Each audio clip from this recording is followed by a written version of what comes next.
Welcome to the session on conflict of interest, authorship, and contributionship. Conflict of interest has always occurred in the scientific research, but they did not catch the attention of the public until 1980s,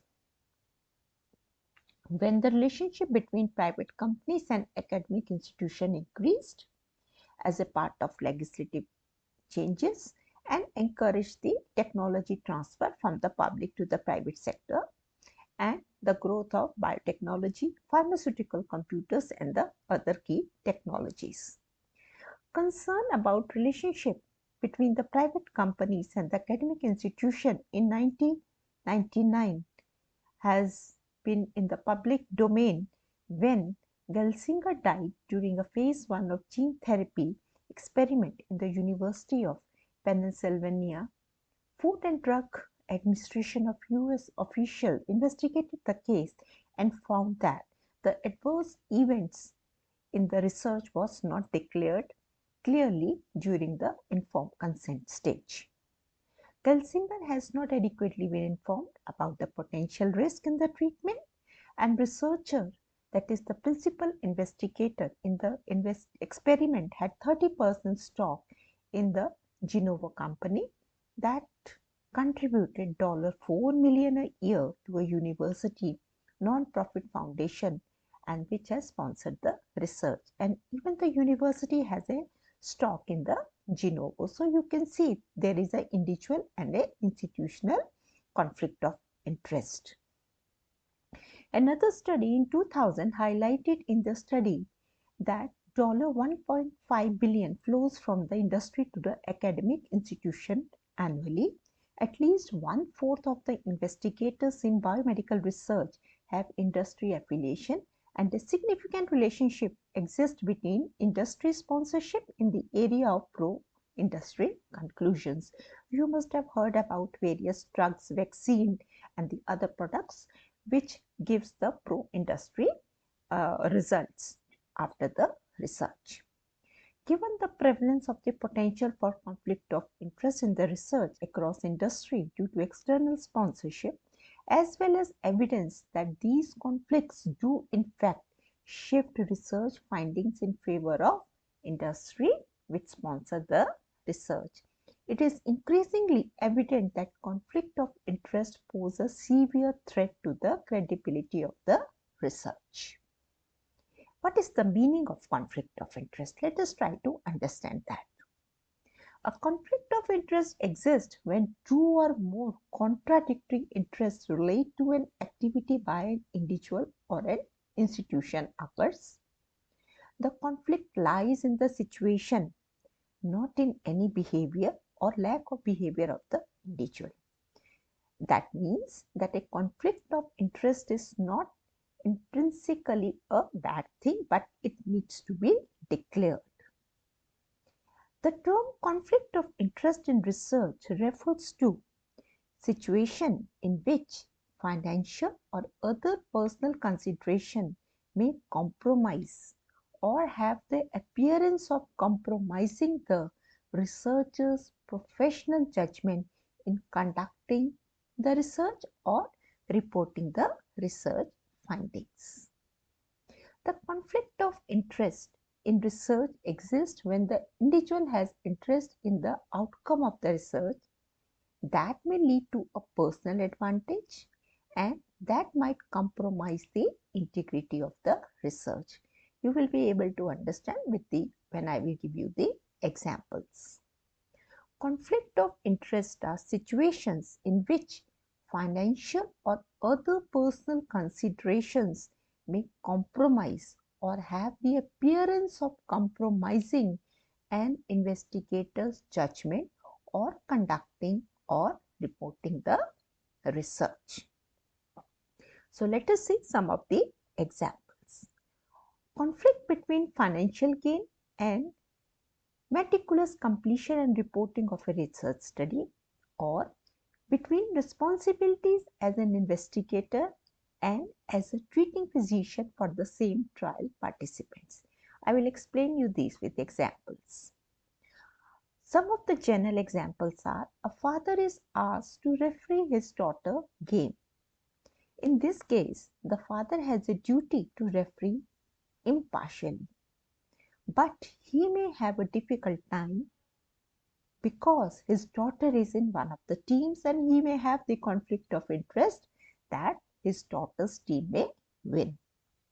A pharmaceutical company invites a physician to an all expense paid seminar abroad to learn about its products. In this case, the first duty of physician is to prescribe medication to promote the health or to cure the disease. But here, the situation is he is tempted to prescribe the medicine by a specific company to promote the interest of the company. On the other hand, he will be paid all expense seminar abroad alone or with the family. So that becomes the secondary interest and this is known as conflict of interest. In each of these cases, a person has a secondary interest. I hope this is clear to all of you.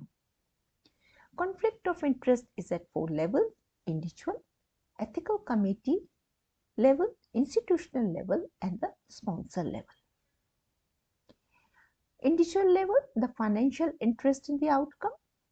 Like in the first example we have seen, the PI was having a stock share in the company, so there can be a financial interest, or is being sponsored for any seminar or conference to present the paper. Working on similar topic or have an interest in the outcome, if not working but has an interest in the research being undertaken due to some other gain. Implications for the research: it has an impact on the consent process and the review process. Consent process. Information provision. The person taking the informed consent has a vested interest in the research. Like in the first example we have seen, the participant was not told about the side effects of some intervention. So the participant died during the phase 1 gene study. So informed consent is at the consent level. Some of the things are not being disclosed. Review process. Peer review, individual affiliation and interest. Similar work is in progress. Person affiliation, financial or other stakeholding in the product being researched on. Every journal has a peer reviewers. Sometimes a study which is being sent to a peer reviewer, maybe the same person or the student is doing in the same area. They just put objections and do not publish the paper because they want to publish their own paper first. Or a person may send a paper to a journal where his or her friend is the reviewer, so that there is a personal affiliation, or is an editor. Person is an editor in the journal and a reviewer also in the same journal. Or they have some financial interest or stake holding in a product which is being researched on. So findings can be manipulated, or peer review process is done in a one go so that paper is being published. IC member, that is institutional ethical committee member, individual conflict of interest with respect to a research protocol. Suppose a protocol is there, a person is a review member, a protocol is of the same their own student or their own colleague, so there is some individual interest is there. Financial interest in the companies or the product, because it is being sponsored by some company, later on they will get some financial interest. Personal professional relationship with the research applicant, so it will influence the ethical review process. Conflict of interest with their role within the institution. Suppose the person is an external member of some committee in the institution where they are coming as an ethical member, so they may not see the study protocol in detail and they will approve it. Why ethical committee needs to focus on conflict of interest? Main role of ethics committee is protection of the rights and welfare of the study participants. Conflict of interest can cause researchers, ethics committee members, and other relevant stakeholders to make biased decisions. That's why it's very important in case a person is having any their own student protocol, institution protocol, and or any affiliation with the protocol, they should declare it so that they are not participating in the decision making, and that is being minuted in the minutes.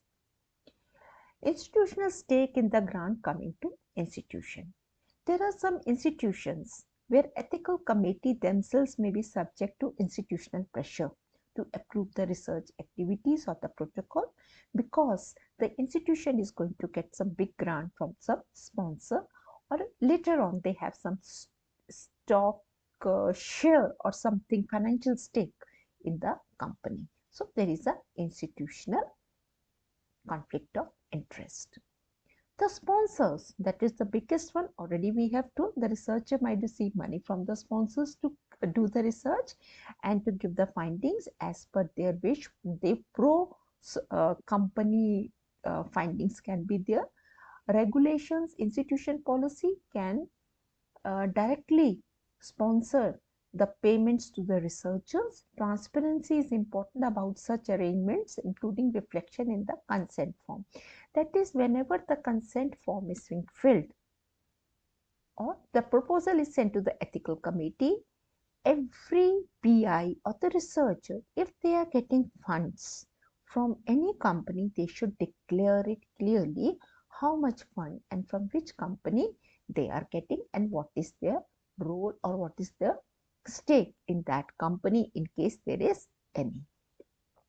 Academic conflict of interest. Academics have special responsibilities to disseminate the knowledge to maintain the academic interest. Peer review system is the benchmark of the scientific process.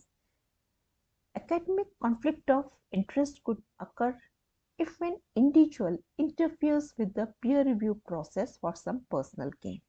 Already I have given you some examples, like for example, bias can cause a reviewer to respond positively to a manuscript because it presents results favoring a method or production in which the reviewer has a personal interest. A reviewer may act to delay the publication of a competitor manuscript for his or her own chance for publishing or getting the funding. Why do we address conflict of interest? To minimize the influence of secondary interest, that is the main reason, and to maintain the confidence in professional judgment and the public interest, because your findings will influence policy making and many other decisions. Managing conflict of interest. In informed consent, include the researcher's source of fund, researcher's affiliation, blinding of the study should be done, forbid review of the colleagues, independent peer review of manuscript should be done. Researcher must ensure that the document submitted to the ethical committee included disclosure of interest that may affect the research. EC must evaluate each study in the light of any disclosed interest and ensure that appropriate means are taken to reduce the impact of conflict of interest. Sponsor, investigator, or any other individual involved in conduct of the study under review will not participate in ethical review except they will give the information to the ethical committee and they will disclose that they have a potential conflict of interest and they cannot be a part of the screening process. That's why ethical committee chairperson is always from outside the institution. Individual conflict of interest within ethical committee should be declared and managed accordingly as per the SOPs. Convene a conflict of interest committee with participation of external members. who have no stake in the outcome of the research conducted at the institution set up the IEC in a manner that is positioning within the administrative setting ensure the independent review. That is like in the health sector, we have guidelines from the ICMR. So accordingly, there should be a membership of all the member, and administratively there should not be any influence by the university authorities. They should ensure the independent review of all the protocols. Conflict of interest in the examination guidelines. The process of examination of thesis assumes that those responsible to undertake the task are independent with no bias. Professional and personal relationship between examiner, candidate and their supervisors and relationship between the examiners and the university have the potential to introduce bias and thus compromise the independence of the examination. The independent examiner can be ensured by the use of internal guidelines on what might constitute risk of perception or conflict of interest. A nomination process with a formal review process should be done. Authorship.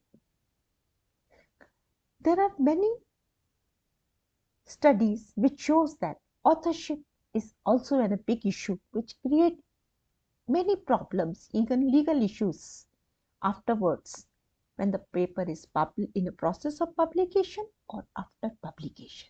So let us know who is an author. Classically, an author is someone who writes something. The first definition of author listed in many dictionaries state that writing is a necessary condition for authorship. Contributing to writing in any way is necessary for authorship as writing is mandatory. Guidelines of American Psychological Association emphasize that writing is mandatory and all authors must be involved in manuscript drafting.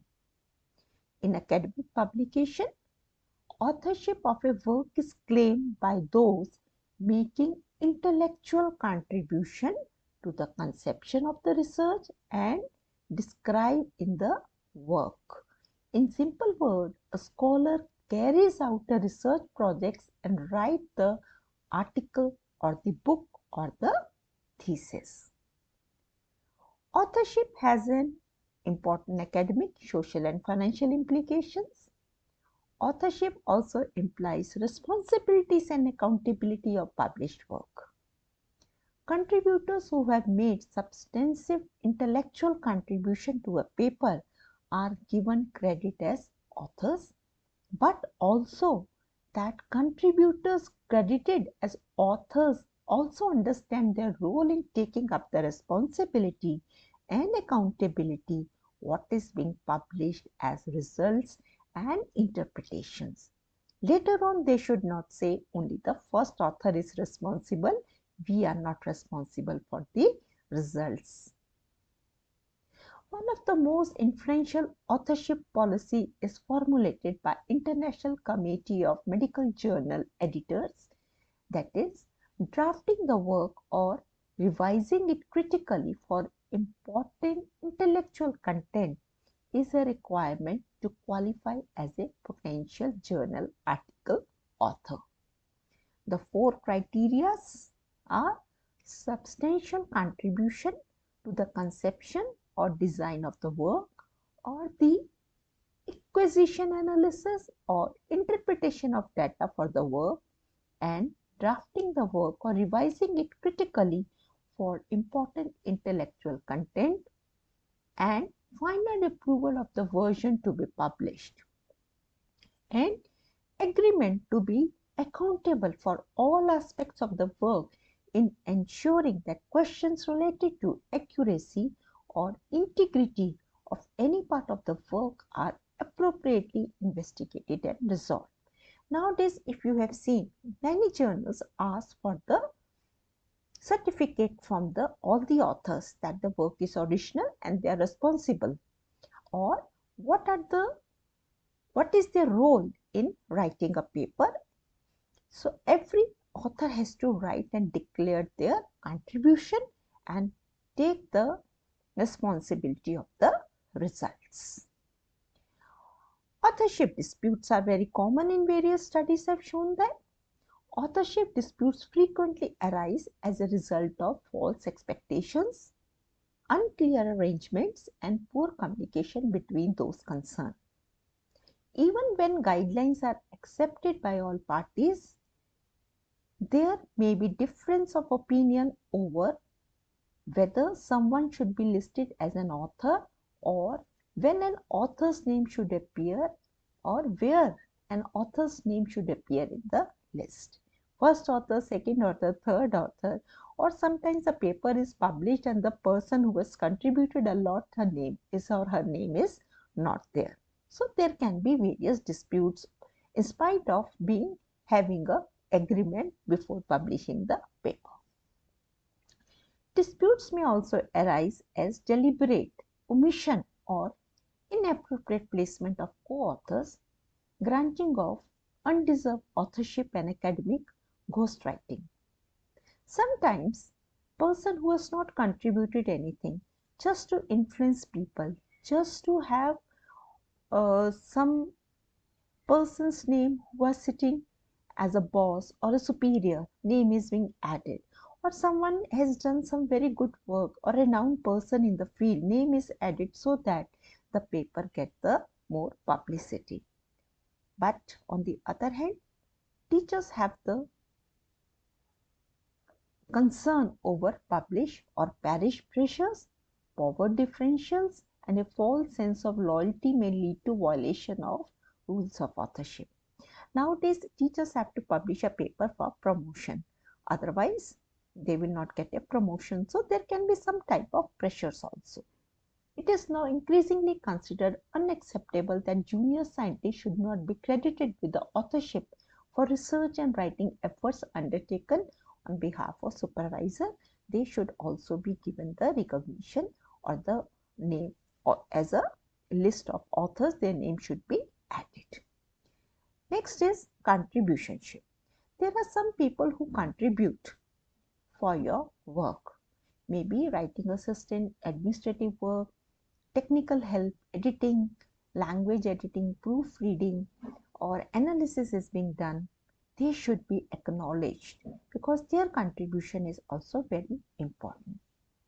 So in this way, we have learned about conflict of interest, authorship, and contributionship, which will help you to understand why it is important to learn about conflict of interest as a part of ethics in the research.